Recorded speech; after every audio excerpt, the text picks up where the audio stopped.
Halo sobat semuanya, berjumpa lagi dengan channel Ilmuwan Top. Perang Dunia II bermula dari ambisi besar Nazi yang secara terang-terangan ingin menguasai dunia. Namun, akar dari konflik ini sebenarnya telah tumbuh sejak berakhirnya Perang Dunia I. 20 tahun setelah kekalahan Jerman dalam Perang Dunia I tersebut, Eropa masih berjuang memulihkan dari kehancuran fisik, ekonomi, dan sosial yang ditinggalkan, dan Jerman adalah salah satu negara yang paling parah terdampak akibat perang tersebut. Namun dalam waktu yang sangat singkat, mereka mampu membangun kembali negara yang hancur akibat perang, mengonsolidasikan kembali kekuatan militer, bangkit membawa ideologi ekstrim dan tekad untuk membalikan keadaan. Selain itu, Hitler juga memiliki rencana untuk mengubah Jerman menjadi sebuah imperium yang mandiri secara ekonomi dengan cara menggusur penduduk dari wilayah yang kini dikenal sebagai Ukraina dan merebut lahan subur tersebut untuk kepentingan sendiri.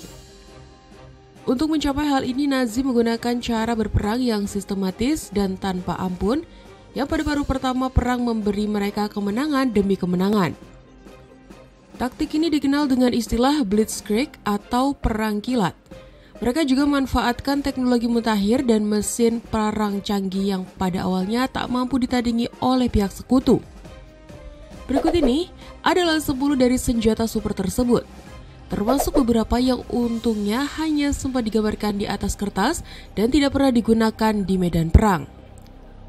Tapi sebelum masuk ke inti video, seperti biasa kita ingatkan kalian jangan lupa like dan subscribe supaya channel sederhana ini tetap bisa memberikan manfaat kepada semua orang. Paris Gun. Pada suatu hari di tanggal 21 Mei 1918, ketenangan ibu kota Prancis, Paris tiba-tiba terkoyak oleh serangkaian ledakan dahsyat yang menggemparkan. Warga dilanda kepanikan yang luar biasa, terlebih karena langit tampak begitu cerah tanpa satupun tanda keberadaan pesawat musuh. Dan tidak ada deru mesin pesawat yang lazim terdengar saat serangan udara. Namun, secara berkala, setiap sekitar 15 menit, sebuah peluru berdaya ledak tinggi kembali menghantam kota. Setelah para ahli dengan seksama menganalisis serpihan logam yang tertinggal di kawah-kawah bekas ledakan, terungkap sebuah fakta mengejutkan bahwa ledakan ini bukanlah bom yang dijatuhkan dari pesawat Jerman yang terbang di ketinggian ekstrim, melainkan sebuah peluru meriam berukuran besar. Kesimpulan ini membawa pada kenyataan bahwa Paris sedang menjadi sasaran serangan dari sebuah senjata jarak jauh yang belum pernah dikenal atau bahkan terbayangkan sebelumnya. Ternyata sekitar 120 km dari Paris, Angkatan Darat Jerman secara diam-diam telah mengerahkan sebuah senjata unik dengan ukuran yang benar-benar raksasa. Dikenal dengan nama Kaiser Wilhelm Gascoigne, yang kemudian lebih populer disebut sebagai Meriam Paris. Senjata ini merupakan mahakarya teknologi artileri Jerman dengan panjang laras mencapai 34 meter dan berat total sekitar 750 ton. Untuk mendukung pengoperasiannya, meriam ini dipasang di atas platform kereta api khusus agar dapat dipindahkan dan distabilkan selama proses penembakan. Proyektil yang diluncurkan oleh Meriam Paris memiliki panjang hampir 1 meter dan berat sekitar 120 kg. Hebatnya peluru ini mampu menjangkau sasaran hingga sejauh 128 km. Untuk mencapai jarak tersebut, meriam diarahkan pada sudut elevasi yang sangat tinggi sehingga proyektilnya bisa menembus atmosfer atas, mencapai ketinggian lebih dari 40 km sebelum jatuh kembali ke bumi. Para operator bahkan harus memperhitungkan efek rotasi bumi dalam kalkulasi balistik, sebuah perhitungan ilmiah yang sangat maju untuk masanya.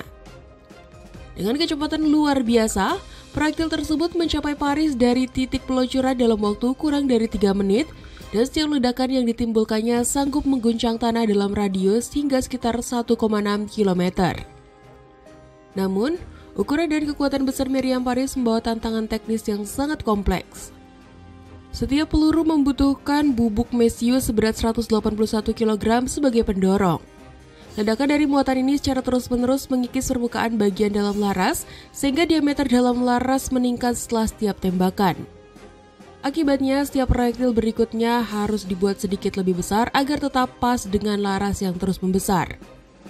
Selain itu, laras meriam yang berbobot sekitar 138 ton sangat rentan melengkung oleh beratnya sendiri. Oleh karena itu, sistem penyangga berupa kabel khusus digunakan untuk menjaga kelurusannya. Meski proyektil-proyektil mampu mencapai Paris, tingkat akurasi tembakannya sangat rendah. Peluru-peluru ini hanya dapat diarahkan ke area umum dalam kota tanpa kemampuan menargetkan sasaran spesifik seperti gedung penting atau fasilitas militer. Dari sisi militer, efektivitas meriam Paris tidak sebesar yang diharapkan. Meskipun demikian, nilai strategi senjata ini terletak pada dampak psikologisnya.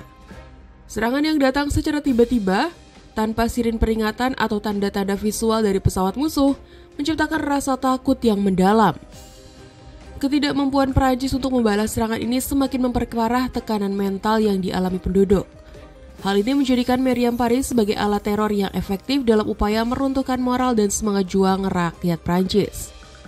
Selama periode operasionalnya, meriam Paris diperkirakan melepas antara 300 hingga 400 proyektil. Selain kerusakan pada berbagai infrastruktur kota, serangannya juga mengakibatkan sekitar 900 warga Prancis menjadi korban jiwa, serta menyebabkan kerusakan signifikan pada bangunan dan infrastruktur kota.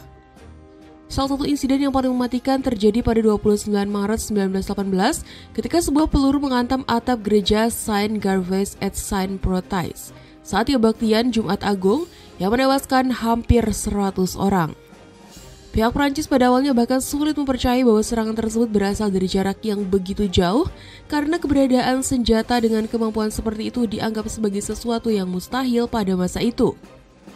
Namun, nasib meriam Paris berakhir tidak lama setelah serangan balasan besar-besaran dari pasukan sekutu pada bulan Agustus 1918 mulai mengubah jalannya perang di front barat. Untuk menghindari agar senjata rahasia ini tidak jatuh ke tangan musuh, Jerman memutuskan untuk menghancurkannya sendiri. Penerus meriam Paris, Dora dan Gustav. 2 dekade berselang, tepatnya pada era Reich ketiga, kepemimpinan militer Jerman kembali menunjukkan ketertarikan mendalam pada desain dan konsep Kaiser Wilhelm Gestalt. Ambisi Adolf Hitler akan persenjataan yang serba besar, kuat, dan mampu menimbulkan efek gentar mendorong terciptanya sesuatu yang jauh lebih dahsyat, yaitu Dora, yang tercatat dalam sejarah sebagai meriam artileri kereta api terbesar yang pernah dibuat. Diluncurkan pada tahun 1941, Dora memiliki bobot total hampir 3 juta pon atau sekitar 1.350 ton dengan panjang laras mencapai 155 kaki atau sekitar 47 meter. Proyektil yang ditembakkannya memiliki berat fantastis, yaitu 15.000 pon atau hampir 7 ton. Setara dengan berat 3 mobil dan dirancang mampu menembus lapisan baja setebal lebih dari 90 cm. Atau menghancurkan beton bertulang setebal 7 meter. Untuk mengoperasikannya dibutuhkan tidak kurang dari 250 kru dan waktu persiapan selama 54 jam sebelum siap ditembakkan. Pada tahun 1942, Dora dikerahkan dalam pengepungan Sevastopol di front timur, namun akurasinya terbukti sangat buruk dengan catatan hanya sekitar 5 dari 48 tembakan yang benar-benar mengenai sasaran yang dituju. Setahun kemudian, versi kedua bernama Heavy Gustav dibuat, tetapi baik Dora maupun Gustav gagal memberikan dampak strategis yang signifikan dalam peperangan. Pada tahun 1945 menjelang akhir Perang Dunia Kedua, sisa-sisa dari kedua senjata raksasa ini kemudian di Bavaria ketika dihancurkan oleh pasukan Nazi sendiri untuk menghindari penangkapan oleh sekutu.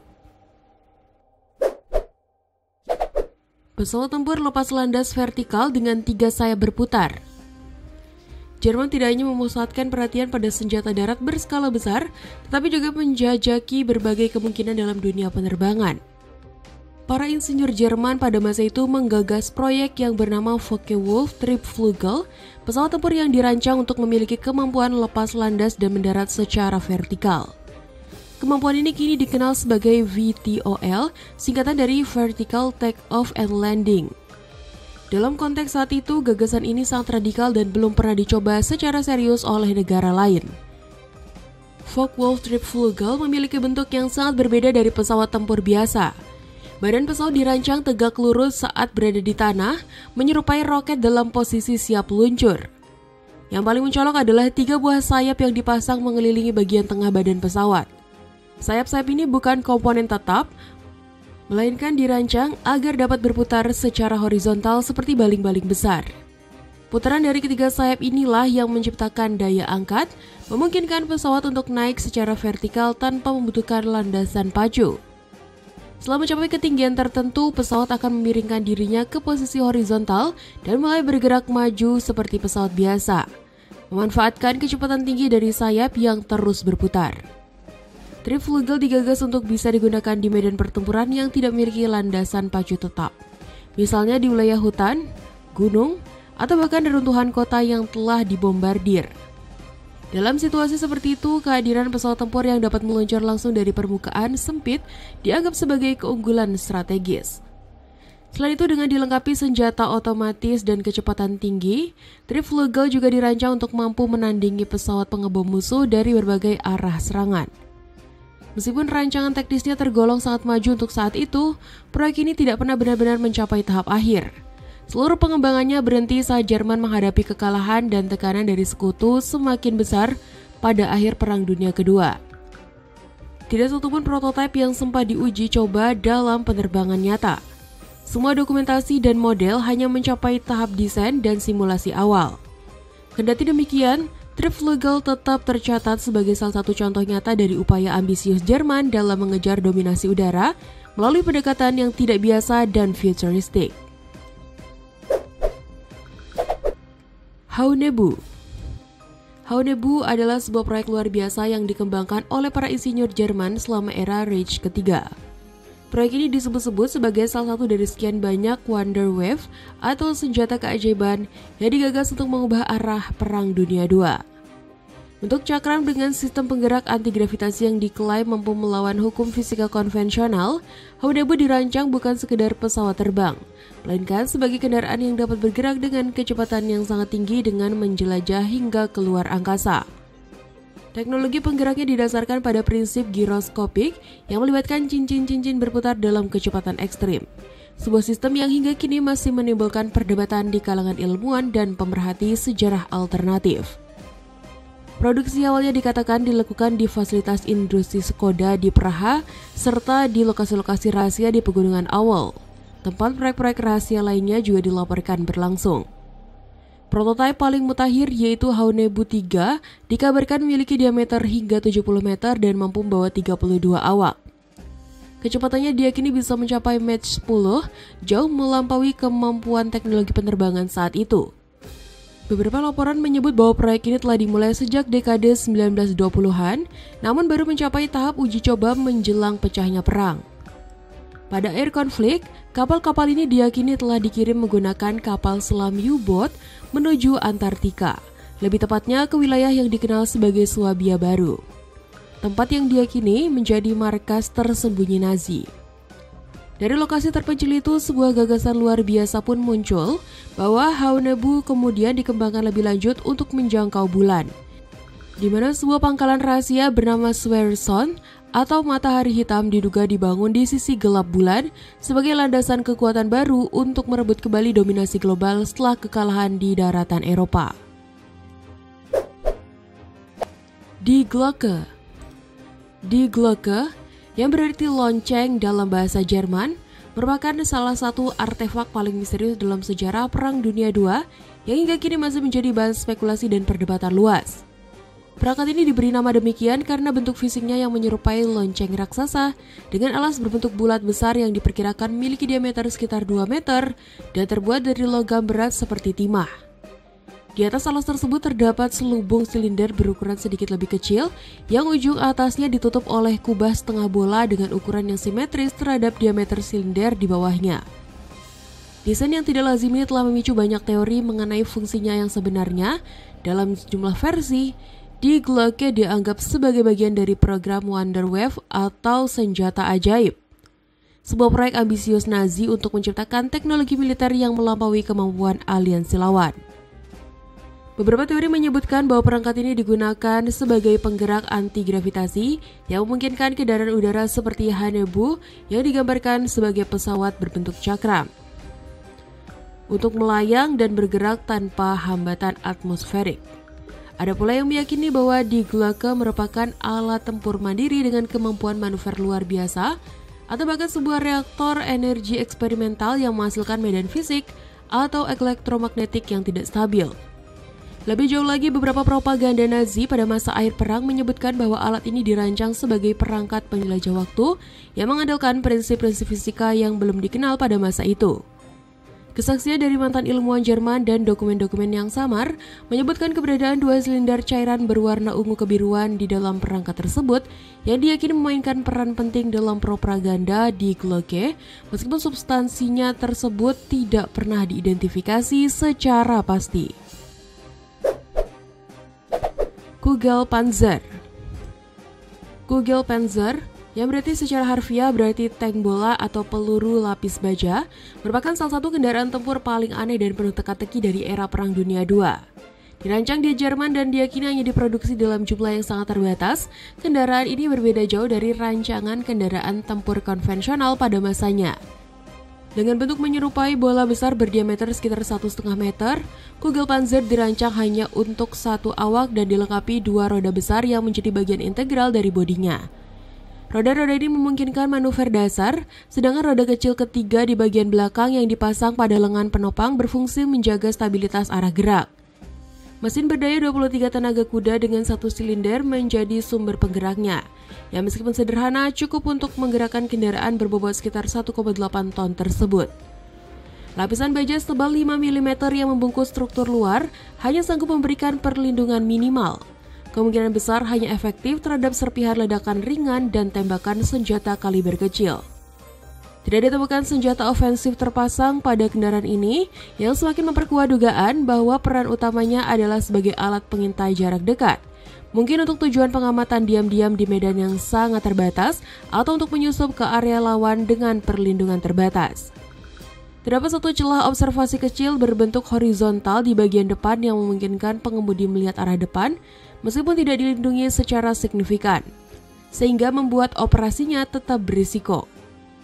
Informasi resmi mengenai sejarah pengembangannya sangat minim, namun jejaknya yang membentang dari Jerman ke Jepang lalu akhirnya ke tangan tentara merah Soviet di akhir perang, menunjukkan bahwa kendaraan ini sempat berpindah kekuasaan dan kemungkinan besar digunakan untuk tujuan eksperimen militer atau studi teknologi.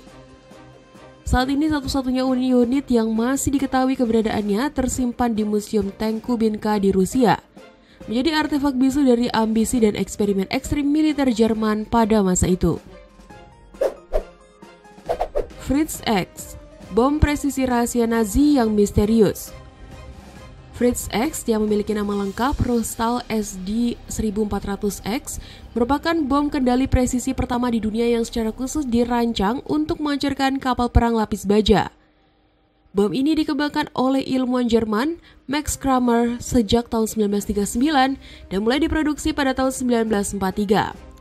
Fritz X berbasis pada bom penembus baja seberat 1.400 kg dengan tambahan sayap kecil dan ekor berbentuk salib untuk stabilitas serta manuver di udara. Panjang bom ini sekitar 3,3 meter dengan bentang sayap 1,4 meter dan berisi hulu ledak amatol seberat 300 kg. Tidak seperti bom konvensional, Fritz X tidak memiliki mesin pendorong, melainkan mengandalkan gravitasi dari ketinggian sekitar 6.000 meter untuk mencapai kecepatan hingga 1.100 km per jam saat menghantam target.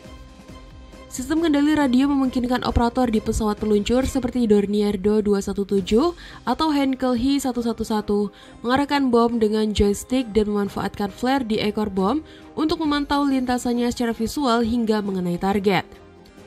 Keunggulan utama Fritz X terletak pada kemampuannya menembus lapisan baja kapal perang hingga ketebalan 13 cm, sesuatu yang tidak mungkin dilakukan oleh bom bebas pada masa itu.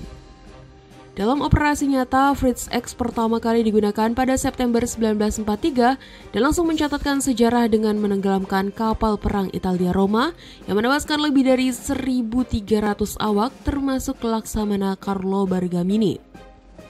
Bom ini juga merusak berat kapal perang Italia lainnya, serta menimbulkan kerusakan parah pada kapal perang Inggris HMS Spartan, HMS Janus, kapal rumah sakit Newfoundland, dan kapal penjelajah ringan Amerika USS Savannah yang kehilangan 197 awak akibat ledakan di ruang amunisi bawah dek. Namun penggunaan Fritz X juga memiliki kelemahan mendasar. Pesawat peluncur harus terbang lurus dan stabil di atas target selama proses pemanduan, membuatnya sangat rentan terhadap serangan pesawat tempur dan artileri anti pesawat lawang.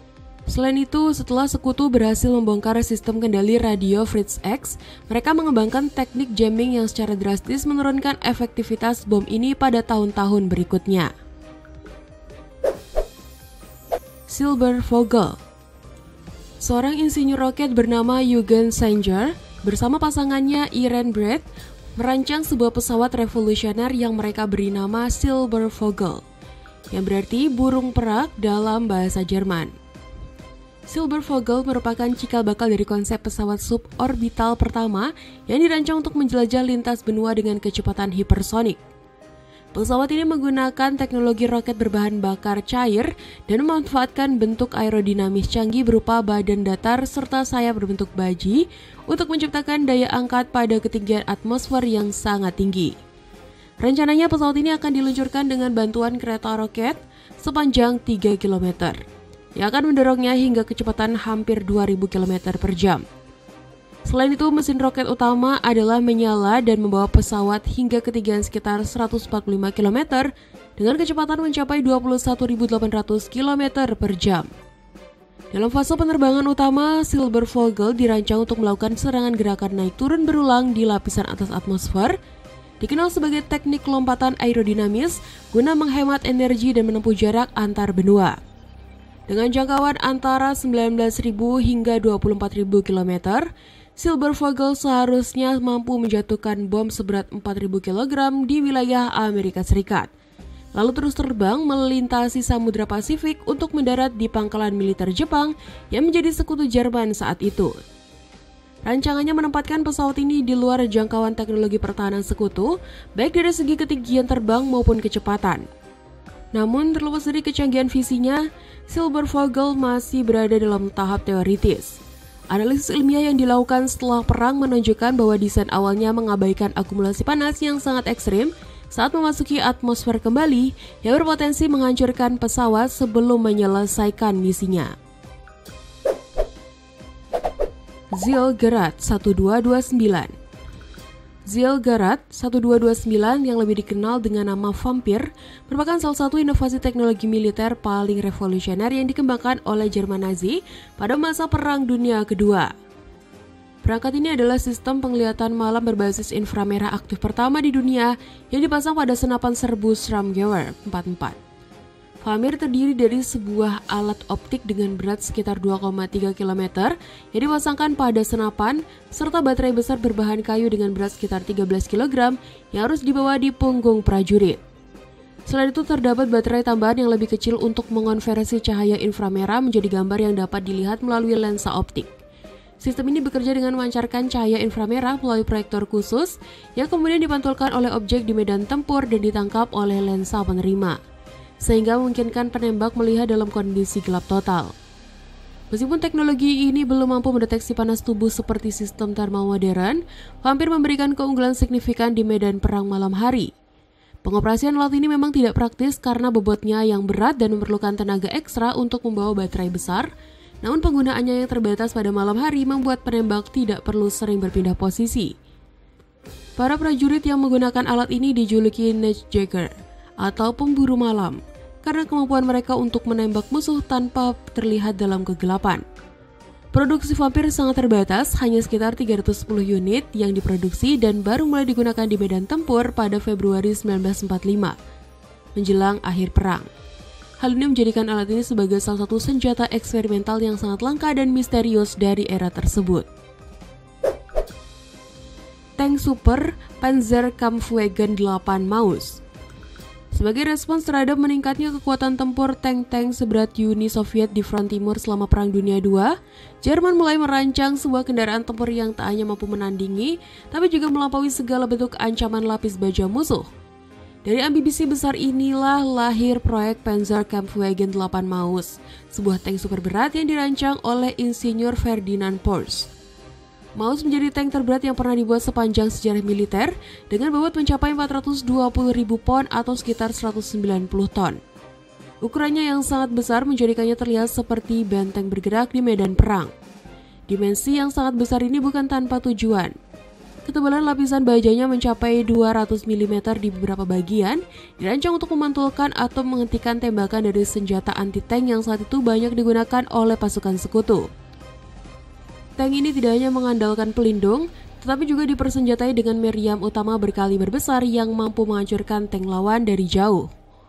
Namun ukurannya yang luar biasa membuatnya sangat sulit untuk dipindahkan, terutama di medan perang yang tidak memiliki infrastruktur yang memadai.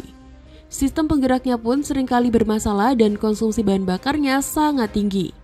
Akhirnya meskipun ambisinya sangat besar, proyek MAUS dihentikan sebelum memasuki tahap produksi massal. Hanya 2 unit prototipe yang berhasil diselesaikan. Salah satunya dilengkapi dengan sistem persenjataan lengkap, sedangkan yang lainnya tidak sempat dipersenjatai sepenuhnya.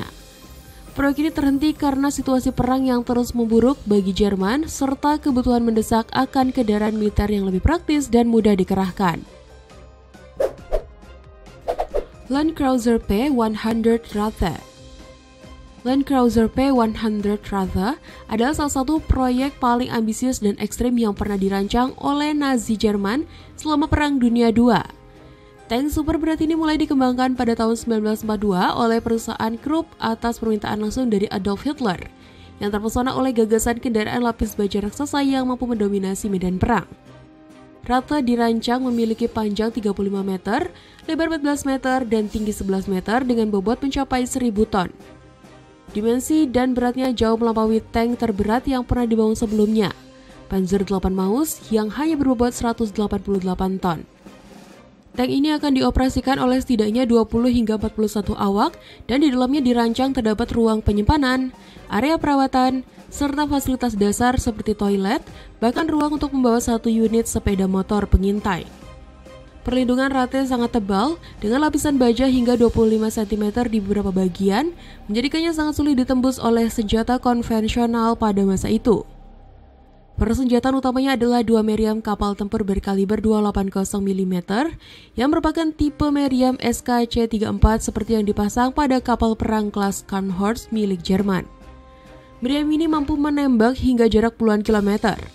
Selain itu, Rathe dilengkapi dengan 1 meriam anti-tank 128 mm, 8 senjata anti pesawat 20 mm Flak 38, serta 2 senapan mesin 15 mm Mauser MG151/15. Dengan daya jelajah sekitar 190 km dan kecepatan maksimum yang diperkirakan hingga 40 km per jam, Rathe dirancang sebagai benteng bergerak yang dapat menaklukkan segala rintangan di darat. Namun, ukuran dan beratnya yang luar biasa menghadirkan masalah logistik besar.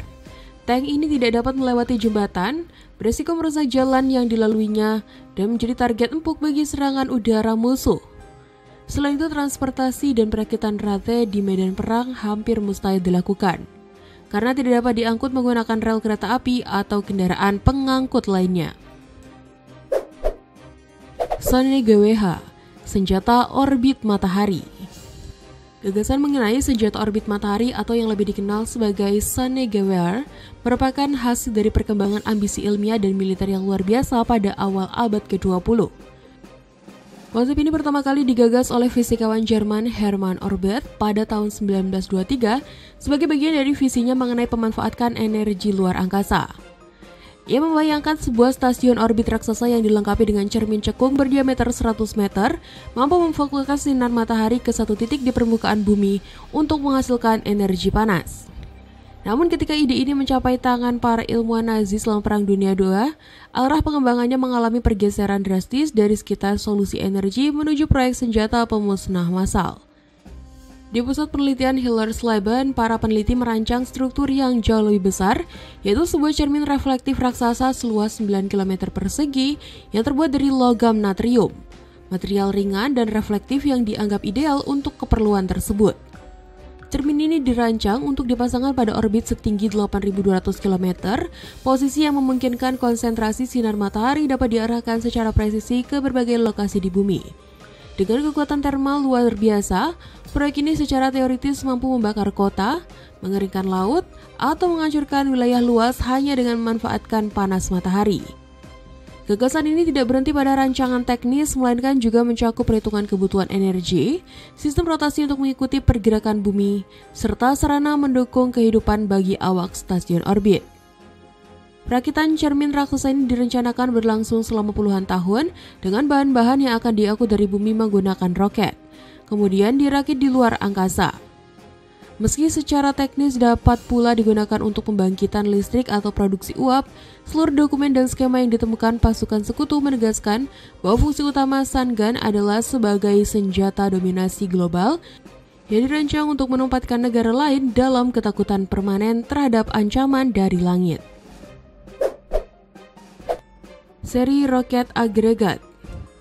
Sejak awal dekade 1930-an, Nazi Jerman mengembangkan seri roket agregat sebagai bagian dari ambisi mereka untuk menciptakan senjata revolusioner yang dapat mengubah jalannya Perang Dunia II. Proyek ini dipimpin oleh Wernher von Braun dan tim ilmuwan di Peenemünde yang merancang roket-roket mulai dari agregat 1 atau yang lebih dikenal A1 hingga A12.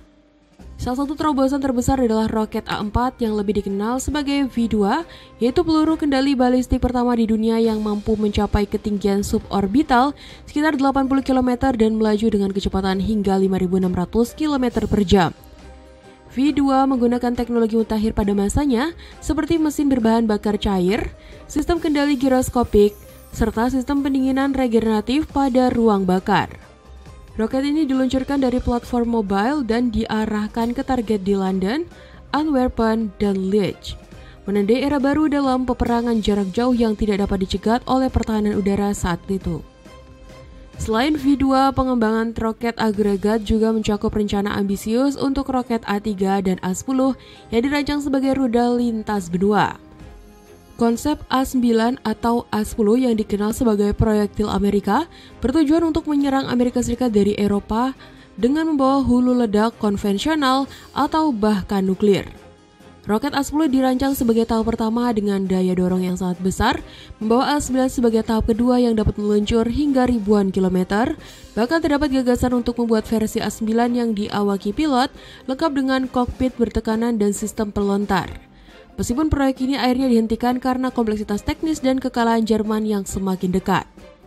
Rencana lebih lanjut seperti A12 bahkan menargetkan kemampuan membawa muatan seberat 10 ton ke orbit rendah bumi, sebuah visi yang jauh melampaui zamannya dan menjadi cikal bakal teknologi roket modern.